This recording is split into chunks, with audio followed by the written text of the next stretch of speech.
Fala aí, pessoal, sejam muito bem-vindos a mais um vídeo do Economista Sincero, Economia Sem Enrolação. E já vai me deixando aqui o nome de 3 fundos imobiliários que vocês acham que tem potencial, né, de alta, e eu vou sortear domingo lá no meu Instagram esse livro Segredos da Mente Milionária, mais esse caderno Calma Porra aqui do canal. Basta deixar, antes de eu falar aqui, hein, o nome de 3 fundos imobiliários. Então, sem enrolação, eu vou falar de 3 fundos imobiliários, tá? Que eu acredito que tem potencial de valorização, mas que tem algum risco um pouquinho superior à média da minha carteira, porque vocês vivem me pedindo isso. Ah, eu queria um fundo um pouquinho menos conservador. Ah, eu queria uma coisa com potencial. Ah, mas não queria tanto risco. Então, nesse momento, olha que interessante, nesse momento de crise, é o momento mais fácil de achar esse tipo de ativo. Porque volta lá no tempo, em dezembro, janeiro, quando a bolsa estava nas máximas e os fundos imobiliários nas máximas.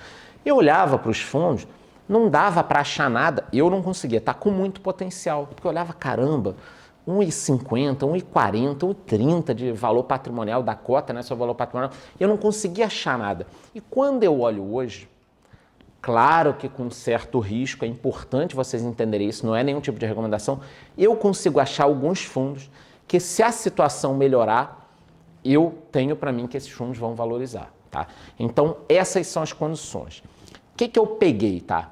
Eu peguei 3 fundos de 3 segmentos totalmente diferentes, que não se conectam em nenhum ponto. Não dá para pegar, por exemplo, KNRI, GGRC e um outro fundo de lajes comerciais, que aí é laje, logística. Não. São 3 fundos que não tem nada a ver um com o outro, tá? Que não tem nada a ver um com o outro e que tem potencial. Qual outra característica? Nenhum desses 3 fundos já teve muito rolo. Ah, o gestor fez isso, aquilo, sacaneou, cotista fez isso. Então, quer dizer o seguinte, são fundos que estão num preço um pouco depreciado pelas condições do coronavírus, não pelas condições do fundo. Então, essas foram as premissas.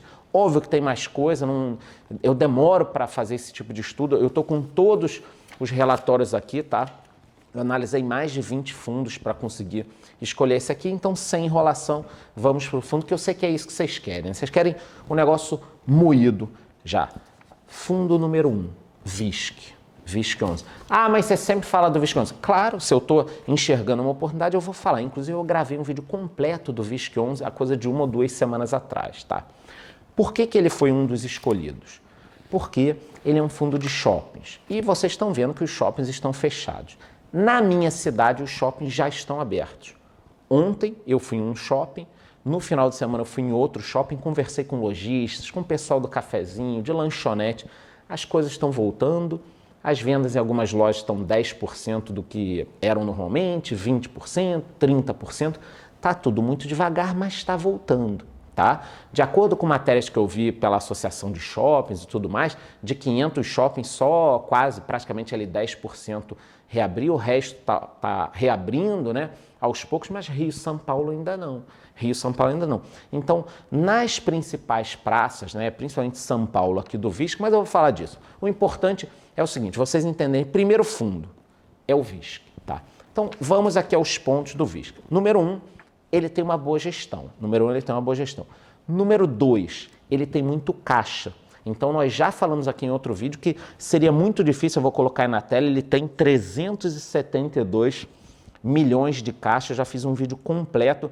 Então, a gente já descarta aqui uma possível quebra. Pode quebrar? Pode, mas é muito difícil. Vou colocar aí na tela também a diversificação por estado. Então, a gente percebe que ele tem 39% em São Paulo, mas depois são vários estados, né? Então, volta para cá, produção. O que acontece aqui? Se São Paulo ficar fechado, pode ser, por exemplo, aqui, ó, Santa Catarina, ele tem um shopping aqui. Santa Catarina está abrindo, Blumenau abriu, Joinville abriu, Florianópolis está abrindo. Então, se os outros estados forem abrindo, sem ser São Paulo e Rio, esse fundo já começa a ter receita. E outra coisa, praticamente 70% da receita do fundo vem do aluguel mínimo dos lojistas, não depende da venda, do estacionamento, de nada. Então eles devem negociar isso e o fundo deve ter algum tipo de receita, ele não vai ficar sem receber nada. Então com isso a gente chega à conclusão do seguinte, o fundo tem bons ativos, tem caixa, né? Pode renegociar, está em vários locais, São bons ativos, são 13 shoppings em 9 estados. Sendo assim, resumidamente, tem outras características aqui que colocam o fundo numa boa posição. Eu acho, e vou colocar aí na tela, né, a situação do fundo, ele está hoje com 0,81 de cota sobre valor patrimonial. Então, ele está sendo negociado, está aí na tela abaixo do patrimônio, e se nós organizássemos isso aí com yield nos últimos 12 meses, nós chegaríamos a 7%, volta para cá.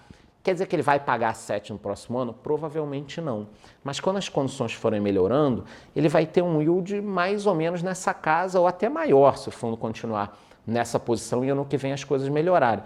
Então, assim, se você não acha que o mundo vai ser destruído, que essa situação vai demorar 6 meses, 1 ano, talvez seja uma boa opção pela qualidade dos ativos, pelo dinheiro em caixa, por todas essas possibilidades, e você está pagando 80% do que valem os ativos. A gente pode até discutir, mas será que os ativos ainda valem tudo isso?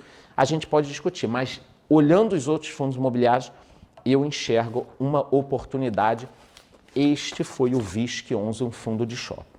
Mudando de segmento, mudando totalmente de segmento, nós vamos para o Tegar 11, tá?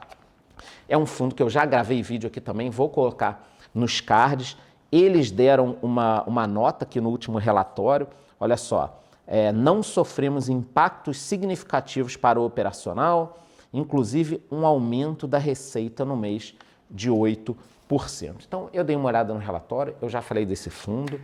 É importante você entender que todo fundo de CRI ou que tem equity, eu considero ele um pouco mais arriscado. Eu trabalhei mais de 10 anos com recebíveis, então eu tenho um faro para recebíveis, né?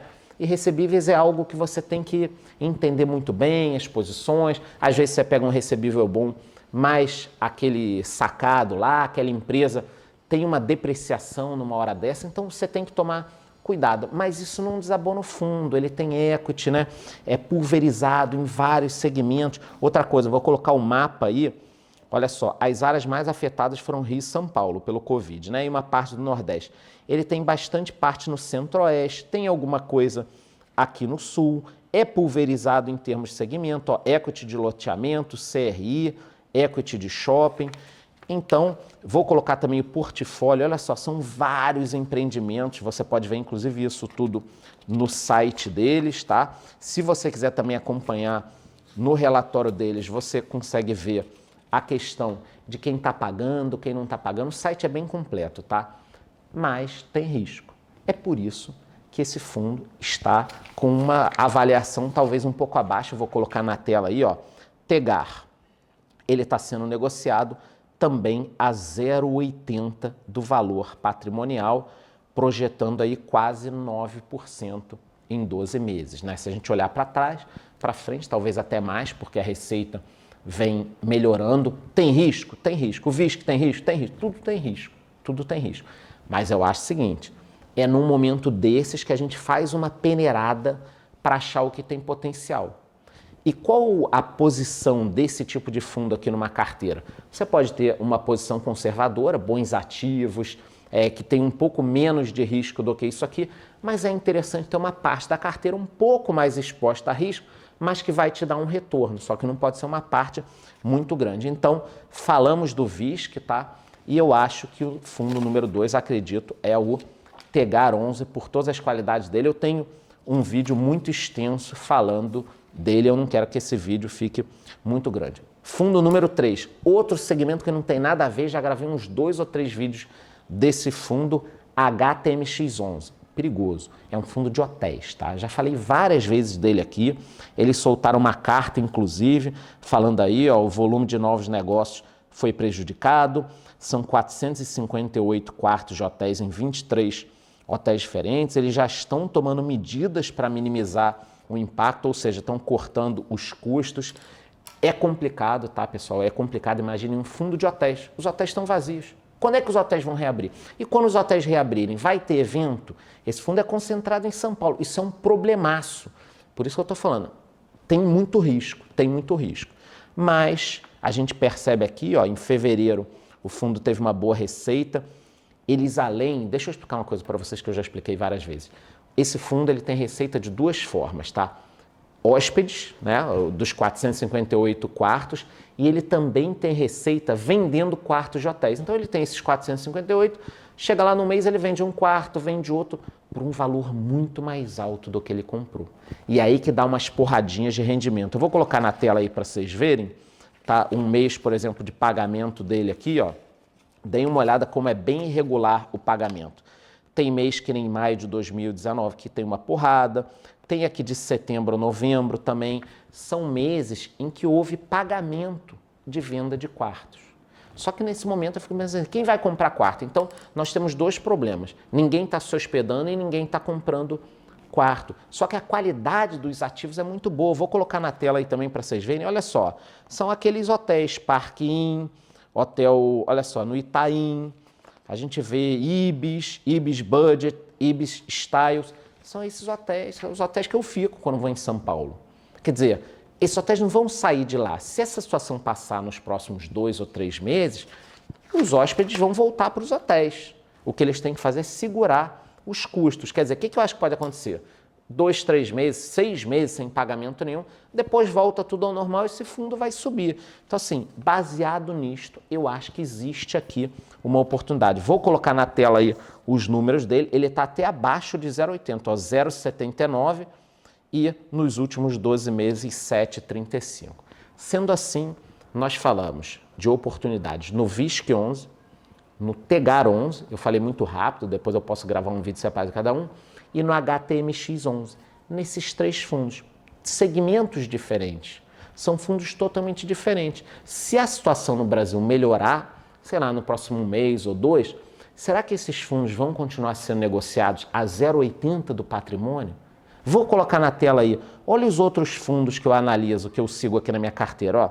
HGLG 1,32, BCFF 11,105, Alzirão aí 1,15, GGRC 1, né, sendo avaliado pelo preço mesmo dele, e nos próximos dias nós teremos uma queda da Selic. A Selic pode ir para 3%. Então eu estou enxergando fundos que podem pagar daqui a 3, 4 meses 7%, né, 7%, e a Selic vai estar aí o quê? 3, 3,25, 2,75, quer dizer, 2,5% de rendimento na renda fixa e 7, 8% sendo pago pelos fundos imobiliários. Será que o mercado não vai olhar para esses fundos? E você vai esperar o mercado olhar lá na frente? Quer dizer, quando a HTMX, VISC, quando esses fundos subirem, você vai olhar? Porque o risco vai ser o mesmo nesse momento. Então, acho assim, não estou falando para ninguém comprar, não quer dizer que eu vá comprar, eu só estou mostrando o seguinte, dando uma peneirada no mercado, pode ser que exista uma oportunidade nesses 3 fundos de 3 segmentos totalmente diferentes que apanharam muito durante essa crise. Não esqueça de deixar aqui nos comentários, tá? Qual o nome de 3 fundos imobiliários que você acha que tem potencial. Semana que vem eu gravo o vídeo e deixar aqui, me seguir lá no Instagram, que em tempo real eu estou sempre falando do mercado, sempre com novidades aí que são muito importantes para você. É isso, gostou? Curte o vídeo, curte o canal, bate no sino e até a próxima.